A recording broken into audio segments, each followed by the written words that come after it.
abu na farko daga cikin ababen da idan mai azumi ya aikata su azumin shi bai lalacewa shine idan mutum yana da azumi, wannan azumin na farilla ne ko azumi na nafila cikin watan ramadana ne ko a wajen watan ramadana, sai mutum ya manta sai ya sha ruwa ko kuma ya sha wani abin sha ko kuma ya ci wani abinci amma bisa kan mantuwa, to a nan na farko ba ka da zunubi, saboda duk abin da mutum ya yi kan mantuwa Allah ba ya kama shi da shi. Rabbana la tu'akhidna in nasina aw akhtana. Sannan abu na biyu, babu ranko a kanka.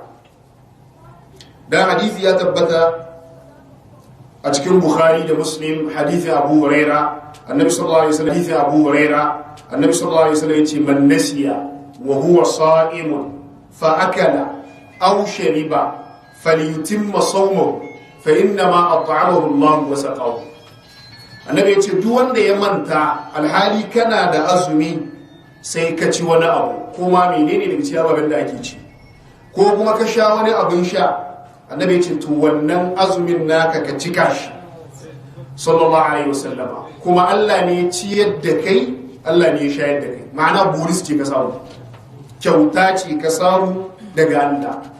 Wannan hadisi bayyane yake, kararre yake, a sarari, hujja ce yankakka cewa duk wanda ya ci ko ya sha a bisa kan kuskure ba zunubi a kan shi, ba kafara kuma babu ranko. Wannan ita ce magana ingantacciya sahihiya wanda ta dace da fatawar annabi sallallahu alaihi wa alihi wa sallam. Wannan abu na hukunci ne.